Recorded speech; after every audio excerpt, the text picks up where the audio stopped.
Fast Force 289. Welcome back. I'm Larry.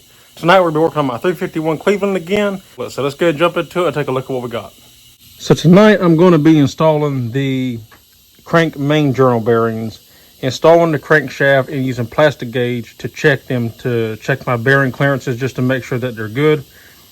And then obviously we'll take the crank back out and then lube everything up and put it back together properly. So what I like to do before installing my main bearings, I like to go through and just clean these surfaces, wipe them down. I take a little bit of carburetor cleaner or brake cleaner on a rag and just spray it down. And I'm just going to go through and wipe all these surfaces. And you want to use a rag that won't leave lint, like a microfiber towel or something like that. You don't want to use that, or a paper towel. This really isn't even not the best thing to use, but it's better than a microfiber towel where to leave lint. On the thrust bearing, you want to make sure you get both sides of it as well. I'm going to take my air hose and blow it out.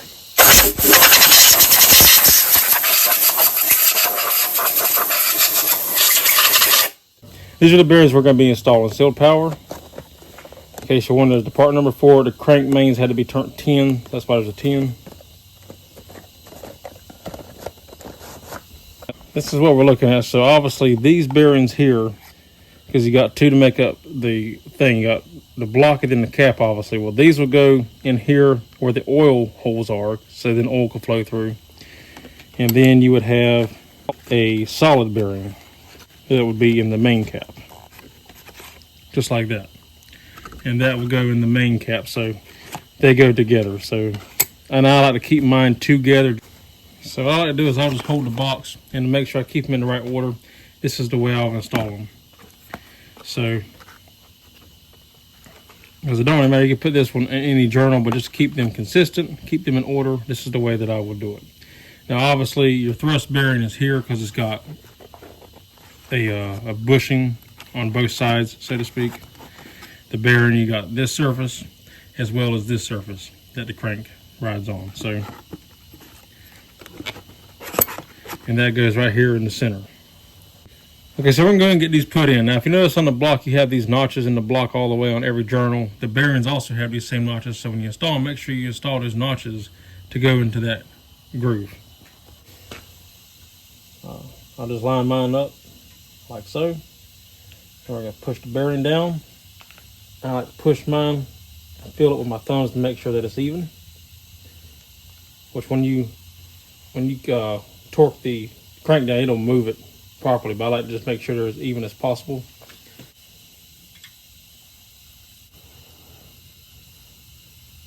Take this, notches right there, and it's actually on the opposite side of the rest of them. See, these are on the left side, that one's on the right side. And since these are grabbing on both sides, which you can do if they're a little snug like that, is I'll grab my soft rubber mallet and just tap it until it's flush. Now that's good. All right, so now for the main caps, we have these. Now, if you notice, I just noticed this. They have 2 grooves, except for this one, which is your thrust bearing, obviously. And obviously this one here also has 2 grooves. I'm not quite sure as to why they all have 2 grooves except for the thrust. I'm assuming maybe possibly because this one's more centered. You know, this groove is more centered than that one. Maybe they had 2 different style of blocks for the Cleveland, possibly, and that maybe some bearings had 2 grooves. Not exactly quite sure on that. Anyway, the process is still the same. So this is the way I loaded them in the block. Like I said, I like to keep them together. So I'll take the first one out for number 1. But first, just like the block, I like to wipe mine down.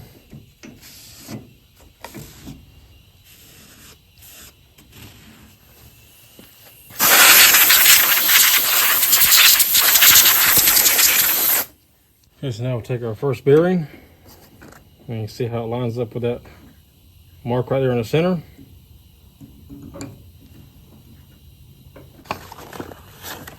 Repeat the same process over and over again.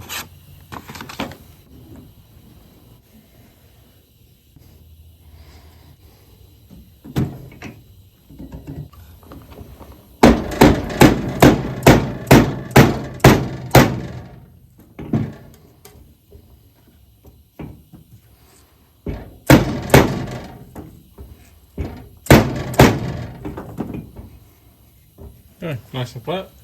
Now these are installed. Now we can go grab the crankshaft. Okay, so now we're going to drop the crankshaft in, nice and easy.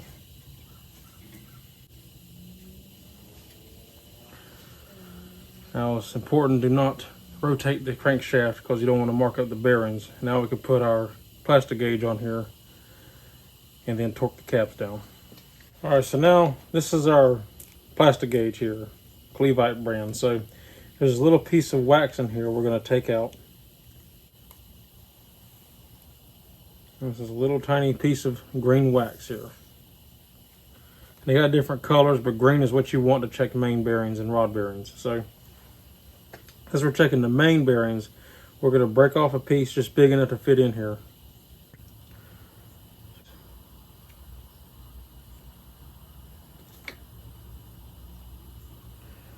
Right there in the center. And I'm going to do it to every main journal. Okay, now we got all main journals taken care of. We can put the caps on and torque them down. So on all main caps, you have a number and an arrow. The arrow points to the front of the block, and then the 1 is obviously numbering the journal. So 1, 2, 3, 4, and so on. When you install these, you want to make sure that you do not twist these caps or anything, because your plastic gauge could slip out.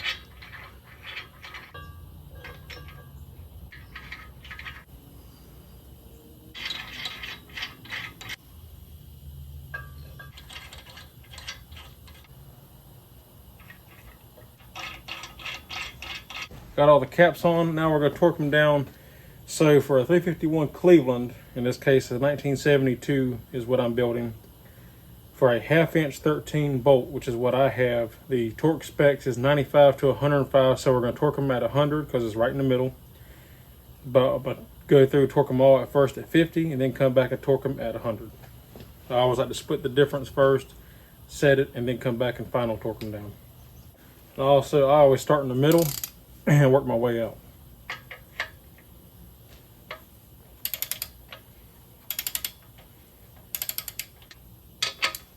I'll run both sides down and then torque it.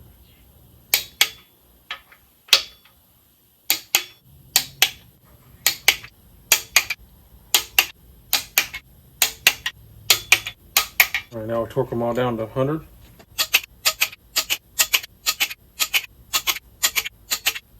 All right, now they're all torqued down. We got to loosen them, take all the caps off, and then check our plastic gauge.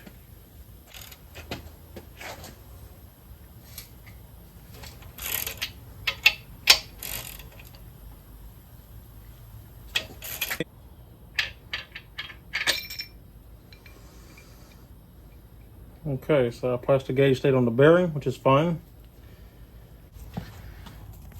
So if we look at our gauge, you can see these are all the same. They just give you several. You actually cut them off if you want to make it easier to measure. As a matter of fact, I might do that.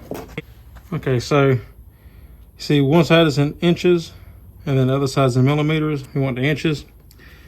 So it reads from 1/1000 of an inch to 1/1000 and 5/10, 2/1000 and 3/1000. On a 1972 351 Cleveland, our clearance tolerance is 1/1001 to 2/1000 and 6/10. I'm sorry, 2/1000 and 8/10.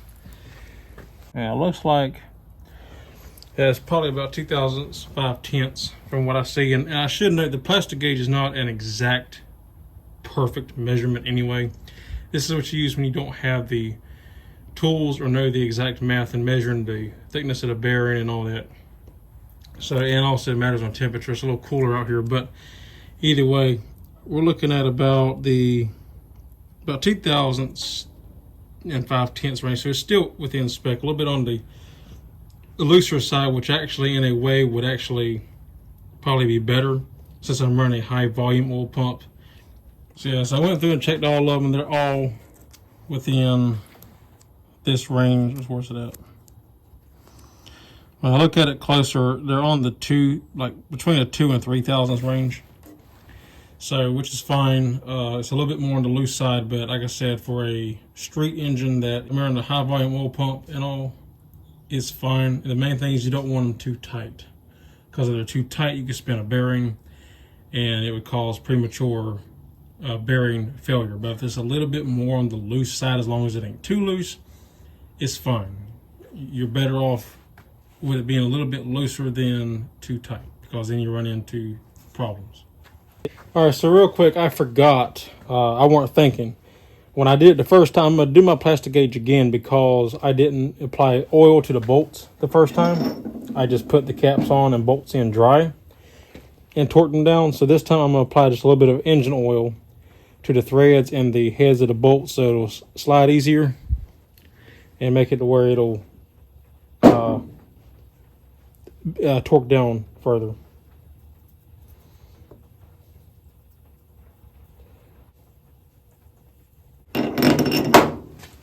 Okay, so I just went ahead and redid them all with the oil on the bolts, and I'm getting about the same reading. It's still like 2.5 or 2 thousandths and 5/10.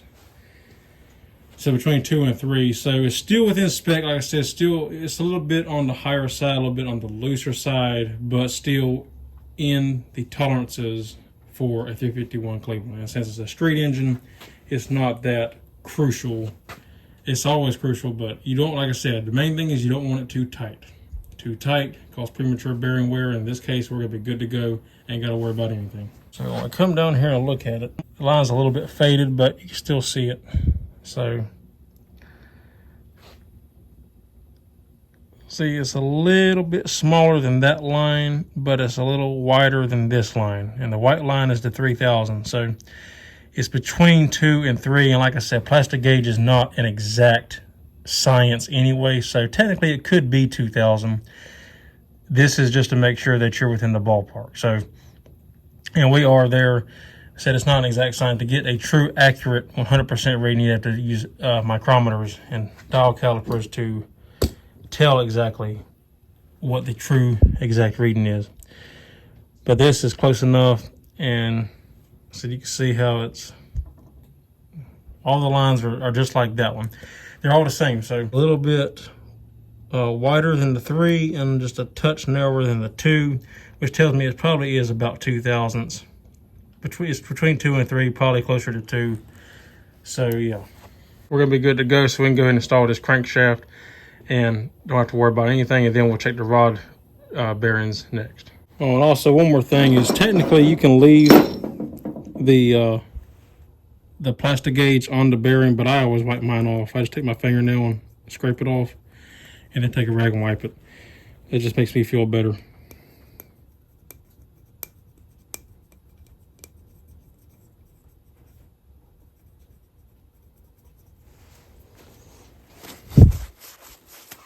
There we go. All right, so before we put the crankshaft in, we plastic gauged it, but I'm going to take some, I'm going to take my dial caliper and my bore gauge, and I'm going to check it like that just to make sure. We were good with plastic gauge. It was about 2 thousandths, maybe a little over 2,000. It was right there at the 2,000 mark, which is in spec because the highest tolerance for a Cleveland is 2 thousandths and 8 tenths. So it was fine. So we have almost 1 to 3 thousandths variance, and then we had around 2, a little over 2. But we're gonna go in here and check this. I torqued these down. I'm gonna check each one, but I just did these 2 for now for the video.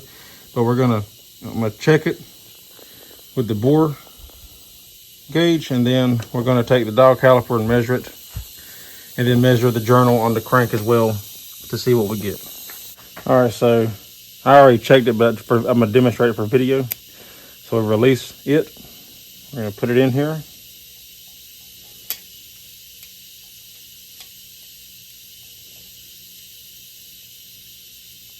And you make sure you don't want to get it in the groove of the bearing. You want it on the flat part.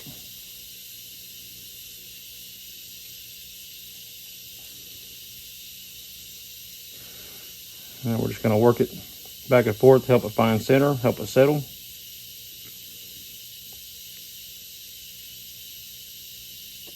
Try to keep it straight. Pull it out, tighten it down. And now it won't move. So it should be a snug fit, not tight, but a snug fit where it fits you don't want any play, but it should fit snug. Now we're going to come to our dial caliper. And even though this won't break down all the way down to the tenths, it will give us an idea of what we have for clearance anyway. So once we got it lined up pretty straight, you can see we have 2 739 thousandths. So now we're going to measure the journal. Try to find the lowest spot on it where it sits flat.